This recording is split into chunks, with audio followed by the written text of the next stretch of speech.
Greetings. Um, Salute to all my veterans today as we honor all those who served on this Veterans Day. I feel grateful to be out here, grateful to be in this country, grateful to have participated in the democratic process, which is voting for our leaders in the direction of our nation.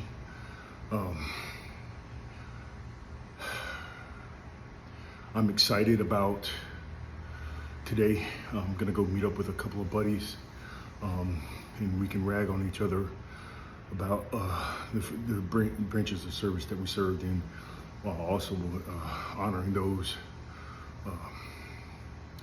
who made the ultimate sacrifice so we can enjoy these freedoms. So I think it's kind of poignant onto the topic of today. The last two days have been about the attacks. I left off where Calisano's father was able to contact him, and where that led myself, Harvey, and Calisano. It turned into this thing of helplessness, and the following days, which was just another day, not even, Calisano was so anxious. He said, we gotta do something, we gotta do something. And he crafted a plan. He's like, Turner, I'm gonna go up to 9/11 to help out. He went to a rental car service, got himself,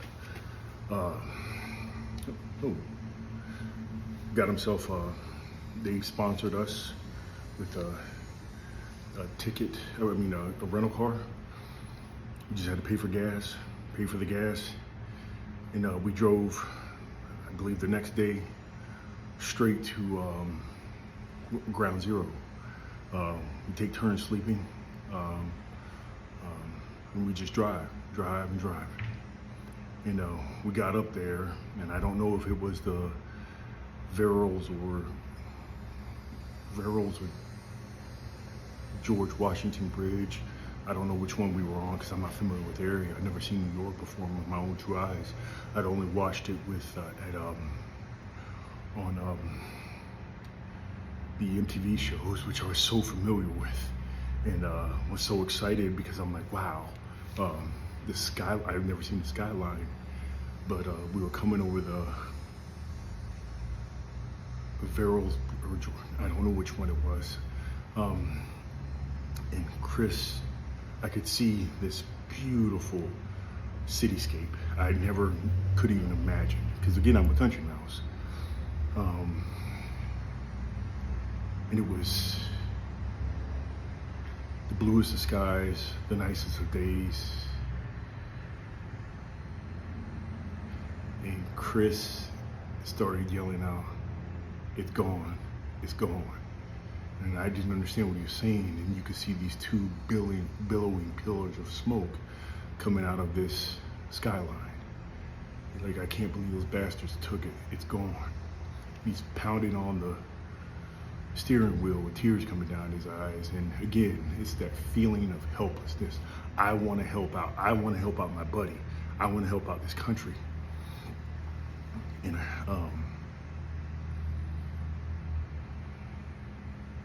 it's not there. So I hated that. We drove straight to his house, where I got to witness something that brought tears to my eyes. Was a hug between two men, a father and a son, in a moment that is forever staying on me, because I've never seen more relief on both of their faces. I'd never met this man before, and after that hug, he treated me and Harvey like we were his two sons. Like we'd been talking for years, like he knew us like it was yesterday. We came in, we immediately went to the train, went into, came into Times Square, popped out of Times Square, and I was like, oh my God, this is amazing. I'm still excited because I'm in New York.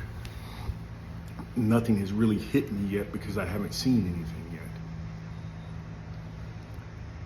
And I remember we come out in Times Square and I could see where they film the MTV shows.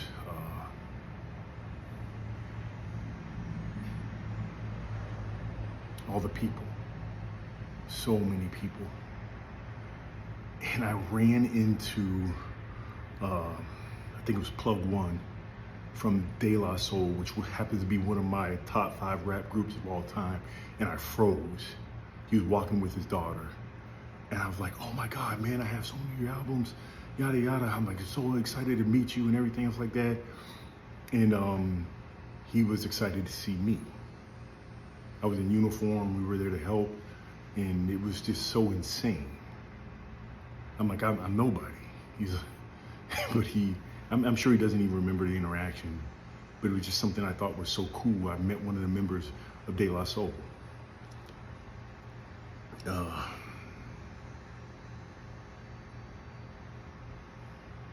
we ran into a police officer who happened to be part of the reservist Air National Guard. He hooked us up with one of his sergeants who was down at the site. All we had to do was go down there and touch base with him to help out. We made it down there, and this guy's talking to us, and he's like, face mask, gloves, hard hat. Cool. He's like, we're gonna go down here. But first we went to this one place. And this killed me because this is the first realization of what I was looking at. It was a huge auditorium. There had to be about anywhere from 500 to 800 people, families, all gathered in this one auditorium. And we were there to offer console to these people. We're not trained in this, we're soldiers.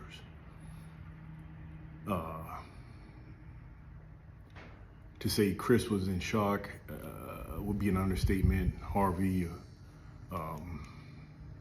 none of us were gifted in grief management, crisis management. Every time the door would open, all of these families would look up at the same time, looking for hope, because they were looking for whereabouts of their loved ones, just some type of snippet of information. And that door held the key for each and every one of them. All you heard was silence and sobbing. And it tore me apart on the inside. And I looked at Chris and I looked at Harvey. I'm like, we got to get the hell out of here because we can't do anything about this. So we hooked back up with the guy that was the sergeant that we, like, get us to the site. We didn't come here for this. We can't do anything about this. And that hurt. Because outside of there was it had like a block long of all the people who were missing. All the have you seen me, and had phone numbers attached with the little cutoff. And none of the numbers were taken. And I started looking at the faces, and they're burned forever in my mind. Handicapped, older, younger, black, white, children. All of those people were gone. So they were missing. And little did I know they weren't missing. We would later see where they were very shortly. And it killed me. because the news had led on that there's going to be these pockets of survivors. When something collapses, there's going to be these huge cavities that people could survive in, and we could get in there and then pull people out. There'll be mass amounts of people. They might be hurt, but they'll be in there surviving. That was all a lie. Hope.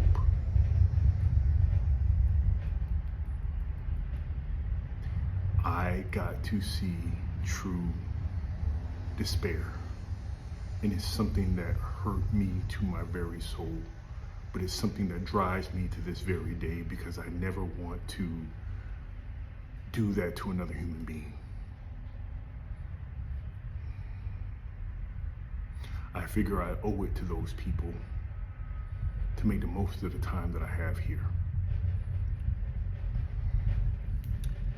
I'm gonna leave off there, because then I'll talk to you next time about getting closer to the site and then what I saw in the disturbing realization, which is the most fantastic destruction I've ever seen in my own eyes. It was truly hell on earth. And again, I have a choice to make. I can dwell in this hell, the prison of my mind, or I can liberate myself by getting this out and showing myself how strong I am by announcing this to the world and saying this is not going to defeat me. This is the path I'm choosing to take.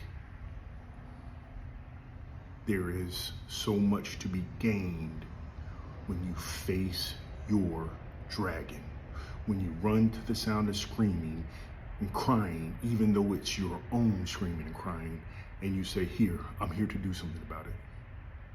I don't know what just yet, but I'm here to do something about it. I'm not going to let this torture berate me and jail me like it always has.